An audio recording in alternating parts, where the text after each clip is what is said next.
shallow foundation. There are two types of foundation. First is types of foundation. First part is shallow and another part is deep foundation. आता पहिल्यांदा आपण पाहणार आहोत types of shallow foundation. Shallow फाउंडेशनचे जे types आहेत ते बघणार आहोत. त्यामध्ये पहिला पार्ट आहे वॉल फुटिंग, सेकंड पार्ट आहे आयसोलेटेड फुटिंग, थर्ड पार्ट आहे combined footing, fourth part grillage footing, fifth part inverted arch footing, sixth part cantilever footing and seven part is raft footing. Shallow foundation मध्ये totally 7 प्रकारचे foundation येतात. त्यामध्ये पहिला part आहे जो येतो तो वॉल फुटिंग येतो. फाउंडेशन करण्यापूर्वी आपण शॅलो फाउंडेशन मध्ये काय असतं की ग्राउंड लेवल जस्ट जीएल त्याला ग्राउंड लेवल म्हणतो. या ग्राउंड लेवल पासूनचा कमीत कमी 1 मीटर ते 1.5 मीटरचा पार्टवर ज्यावेळेस सॉफ्ट सॉइल किंवा हार्ड मुरुम, सॉफ्ट मुरुम, हार्ड मुरुम किंवा हार्ड रॉक लागतो त्या ठिकाणी पण शॅलो फाउंडेशन केलं जातो. शॅलो फाउंडेशन मध्ये डेप्थ जी असते, डेप्थ ही मोर असते हाईट पेक्षा. आणि डीप फाउंडेशन मध्ये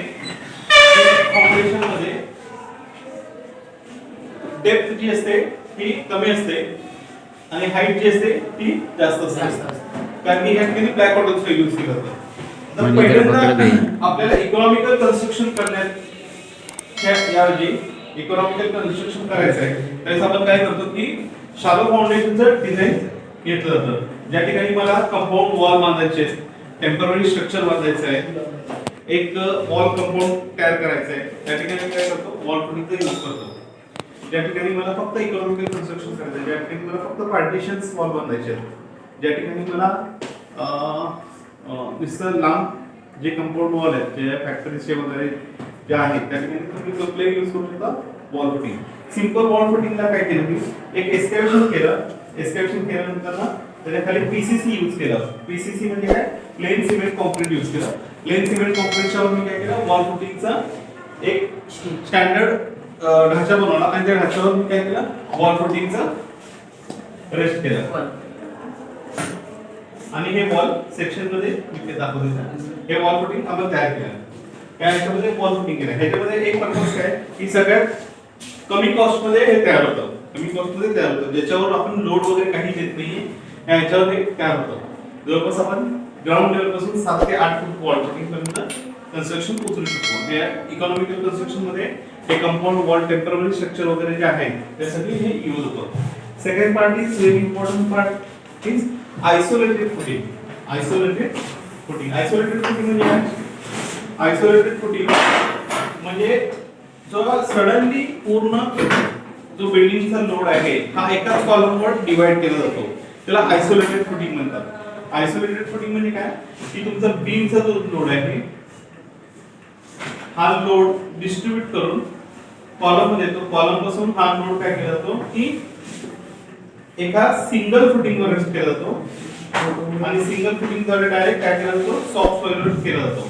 त्याला आयसोलेटेड फुटिंग म्हणतात. Isolated footing is single footing ज्याला आयसोलेटेड फुटिंग कास्ट केलं जातं. त्याच्यामध्ये कॉन्क्रीट केलं जातं.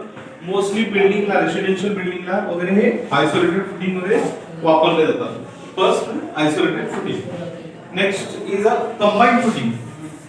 कंबाइंड फुटिंग म्हणजे काय की दोन फाउंडेशनला एकत्र करून त्याच्यामधून जो बीम टाकतो त्याच्यावर एक कॉलम उचलला जातो त्याला कंबाइंड फुटिंग म्हणतात. कंबाइंड फुटिंग मध्ये 2 प्रकार येतात. एक रेक्टँगल कंबाइंड फुटिंग आणि एक ट्रॅपेझॉइडल फुटिंग. कंबाइंड फुटिंग मध्ये rectangle combined footing and second one is trapezoidal footing.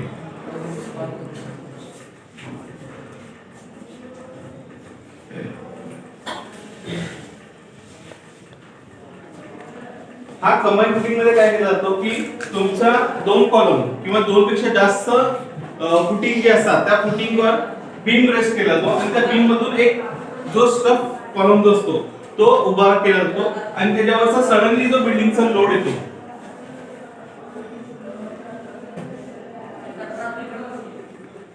Suddenly जो बिल्डिंगचा लोड येतो या फुटिंगवर रेस्ट केला जातो.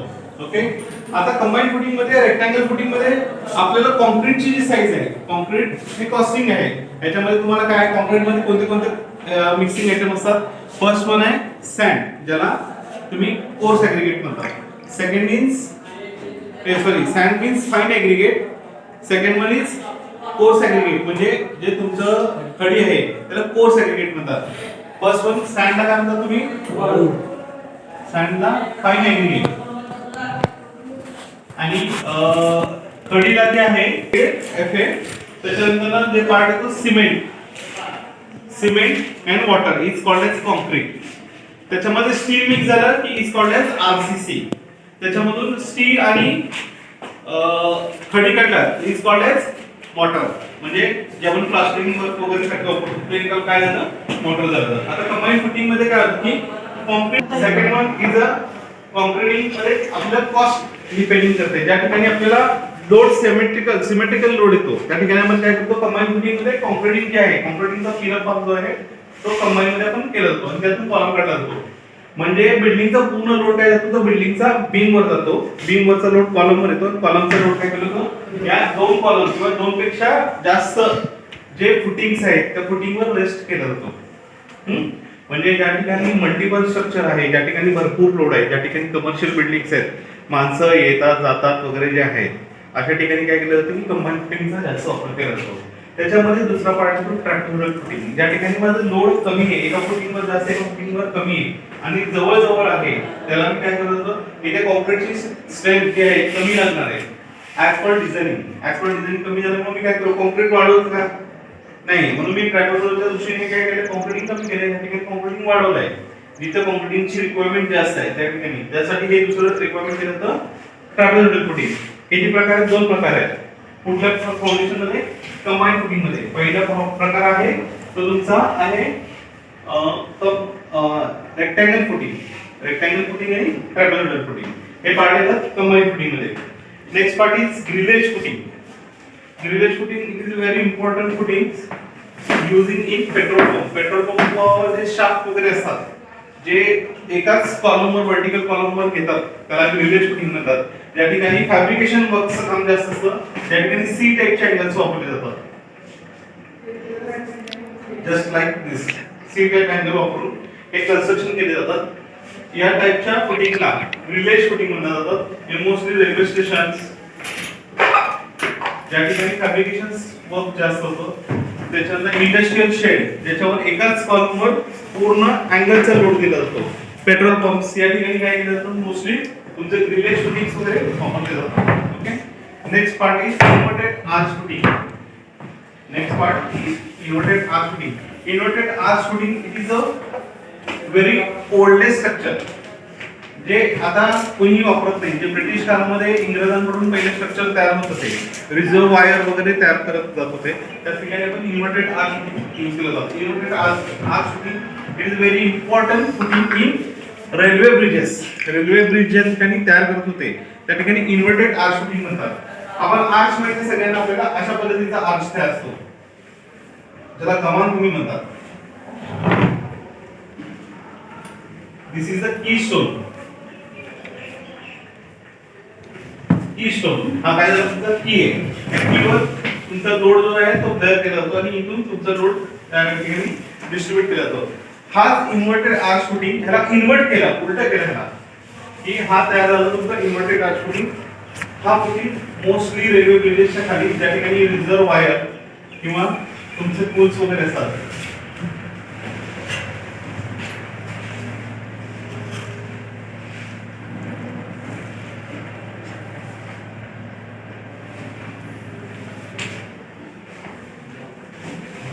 त्या ठिकाणी इन्व्हर्टेड आर्च फुटिंग तयार केले जातात.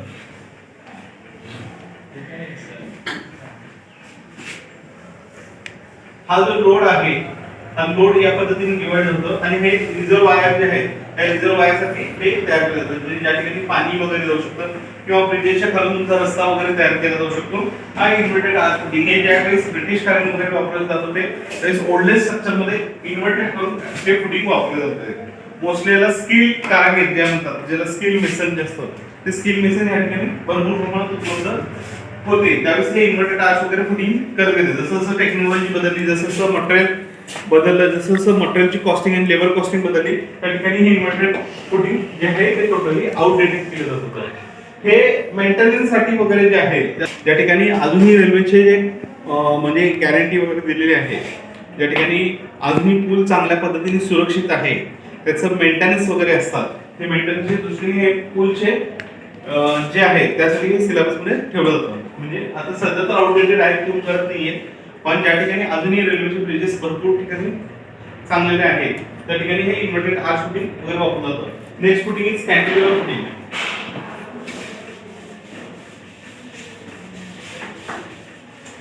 म्हणजे काय की सपोज एखाद्या फुटिंग पासून एखादा कॉलम स्टफ कॉलम काढायचा किंवा वाय कॉलम मध्ये काढायचा आहे आपल्याला, त्या ठिकाणी आपण काय करतो, कॅन्टिलिव्हर काढतो. What is mean by cantilever? तर cantilever means one end is a fix, one end is fix and another end is free.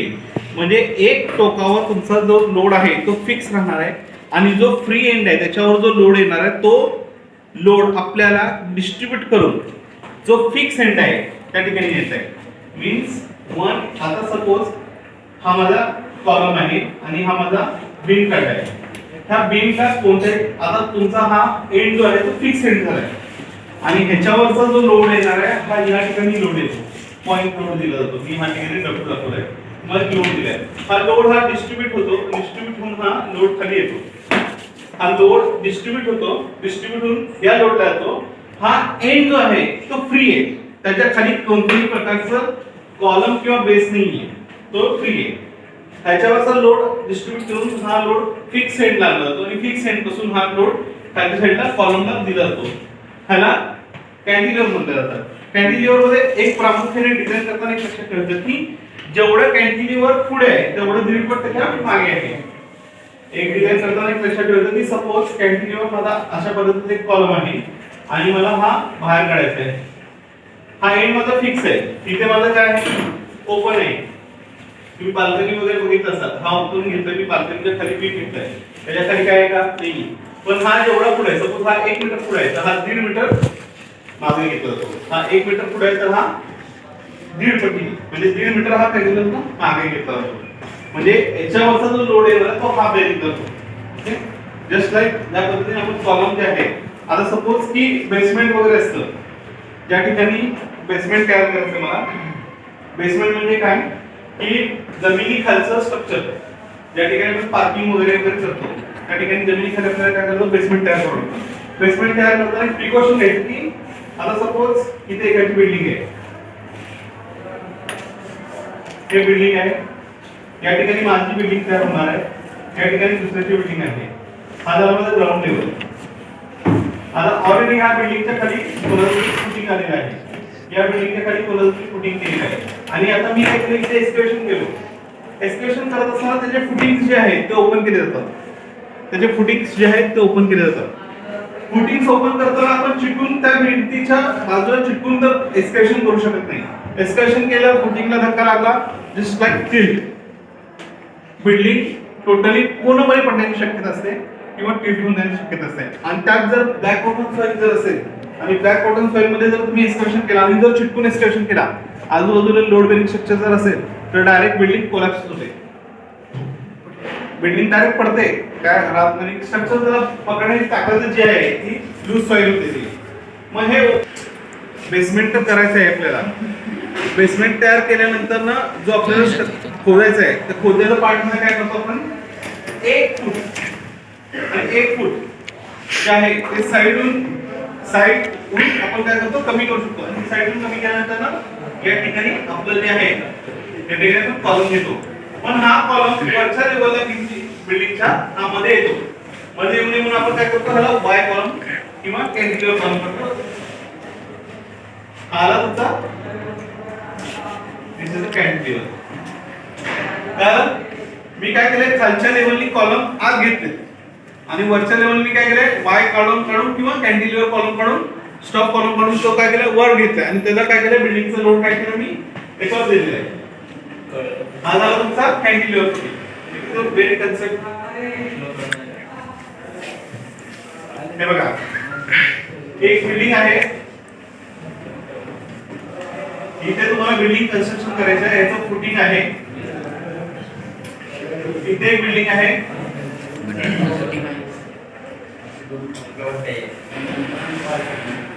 या ठिकाणी मला आता कॉलम काढायचं. मी काय केलं, कॉलम इकडे इकडे फुटिंग काढला, हा खालचा बेसमेंटचा कॉलम घेतला, या बेसमेंट पासून मी तो वाय काढला आणि वाय पासून हा काय मी परत त्या बिल्डिंगला चिटकून काढला. हा झाला तुमचा कॅन्टिलिव्हर. म्हणजे जर हा मध्ये वगैरे आला असता तर हा डिस्टर्ब केला असता, स्ट्रक्चरला डिस्टर्ब केला असता, तुमच्या रूम्स मध्ये डिस्टर्ब केलं असतं, सगळं डिस्टर्ब केलं असतं. त्यामुळे हा मी काय केला, कॅन्टिलिव्हर फुटिंग केलेलं आहे. त्याचा लोड सुद्धा जो असतो तो लोड देताना हेवी लोड तुम्हाला द्यावा लागतो फुटिंगला. आणि वरचे जे कॉलम आहेत त्या ऍज पर डिझाइन प्रमाणे तुम्हाला स्ट्रक्चरल इंजिनियर जो आहे तो डिझाइन करून दिला जातो. Next part is very important, raft or mat foundation. हे सर्रास तुम्हाला बघायला मिळतं ज्या ठिकाणी चटई जागी वापरली जाते. ज्या ठिकाणी आपण घरात चटई वापरतो, मॅट असतात घरात, चटई असते, चटई टाकतो तुम्ही. चटई सारखं काय करायचे, बार टाकायचे, 6 इंच 8 इंच जे काय असेल ऍज पर डिझाइन प्रमाणे त्याला टाईप करायचं. आणि टाईप करून ह्याच्यामध्ये काय केलं जातं की एक फाउंडेशन डिझाइन केलं जातं आणि फाउंडेशन मधून जो आहे तो कॉलम उभा केला जातो. हा याला राफ्ट म्हणलं जातं. राफ्ट म्हणजे काय की पहिल्यांदा तुम्ही ओपन जमीन करायची, ओपन जमीन केल्यानंतर ग्राउंड लेवल ओपन केलं, ग्राउंड लेवल ओपन केल्यानंतर ना तुमचं एक्सकॅव्हेशन झालं, एक्सकॅव्हेशन झाल्यानंतर ना तुम्ही काय करू शकता, खाली सोलिंग करू शकता. म्हणजे जर स्टॅबिलिटी वगैरे नसेल तर त्याला सोलिंग करावं लागतं. सोलिंग म्हणजे काय की जे मोठे मोठे दगड आहेत त्याच्यामध्ये कॉन्क्रिटिंग करायचं, थोडंसं कॉन्क्रिटिंग वाळू मिक्स करायचं पीसीसी टाइप आणि त्याच्यावर सोलिंग करायचं. किंवा जर त्या ठिकाणी स्टॅबिलिटी मोर स्टॅबिलिटी पाहिजे म्हणजे मल्टिपल स्ट्रक्चर असेल आणि स्टॅबिलिटी जास्त पाहिजे असेल तर तुम्ही डबल कॉन्क्रिटिंग किंवा ट्रिपल सोलिंग केलं जातं. त्याला प्लम कॉन्क्रीट वापरलं जातं. म्हणजे काय करायचं, दगड रचायचा, कॉन्क्रीट घालायचं, परत दगड रचायचं, परत कॉन्क्रीट घालायचं, परत दगड रचायचं, असं 9-9 इंचाचं कॉन्क्रीटिंगचं वापरायचं. म्हणजे 1.5 फूट ते 2 फूट पर्यंत तुम्हाला सोलिंग करावं लागतं. म्हणजे हेवी एक आर्टिफिशियल जमीन तयार करायची, कठीण दगडाची, तुमच्या भागापुरती कठीण दगडाची जमीन तयार करायची. जमीन तयार करून त्याच्यावर परत बिल्डिंगचा फरशा घालायच्या जेणेकरून खालून पाणी वगैरे येऊ नये. फरशा घालून परत काय करायचं, चटई टाकायची, चटई टाकून परत काय करायचं, कॉन्क्रीट भरायचं जे ऍज पर डिझायनिंग आहे. आणि कॉन्क्रीट तयार करून परत तुम्ही त्याचा स्टार्टा भरून परत जे फुटिंग आहे 2 फूट 2.5 फूट जे फुटिंग दिलं जातं ते फुटिंग भरायचं आणि त्यातून कॉलम काढायचा. This is the life of raft footing. हे कुठलं फुटिंग झालं तुमचं, राफ्ट और mat footing. Okay, there are 7 types of foundation, but there are 7 types of shallow foundation. First part is wall footing, isolated footing, combined footing, ridge footing, inverted arch footing, cantilever footing, raft or mat footing.